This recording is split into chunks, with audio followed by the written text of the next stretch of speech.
నమస్తే అండి. పవన్ కళ్యాణ్ గారిని చాలామంది ఇందాక నుంచి ఇంతకుముందు కొన్ని గంటల నుంచి విమర్శిస్తూ ఉన్నారు. ఎందుకంటే టీవీకే పార్టీ సింగిల్గా పోటీ చేసి మెజారిటీ సాధించబోతా ఉంది. కొన్ని స్థానాలు అవసరమైతే చిన్న పొత్తు పెట్టుకోబోతా ఉంది. లేదంటే కనుక ఆ పార్టీల దగ్గర నుంచి వాళ్ళని లాక్కొచ్చుకునేటటువంటి ప్రయత్నం, బేరసారాలు చేసే ప్రయత్నం అయితే చేయబోతా ఉంది.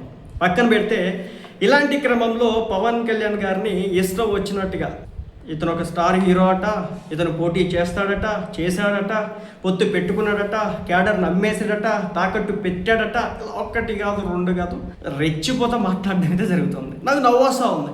అసలు ఇంత మాట్లాడుతున్నారు కదా, ఇన్ని కామెంట్లు చేస్తున్నారు కదా, డిఎంకే కావచ్చు, ఏఐడిఎంకేలు కావచ్చు, వాళ్ళు చేసినటువంటి పోటీ చేసినటువంటి స్థానాలు ఎన్ని, వాళ్ళకు వచ్చినటువంటి సంఖ్య ఎంత, వాళ్ళకి అసలు ప్రతిపక్ష హోదా ఉందా, ఒక్కసారి ఆలోచన చేసుకోవచ్చు కదా. ప్రతిపక్ష హోదా లేనటువంటి వ్యక్తులు కూడా పవన్ కళ్యాణ్ గారిని విమర్శిస్తూ ఉన్నారు. కానీ అక్కడ తమిళనాడు చూసుకుంటే కనుక దాదాపు 60 స్థానాల్లో వాళ్ళ అభ్యర్థులు గెలుస్తూ ఉన్నారు డిఎంకే పార్టీ తరఫున.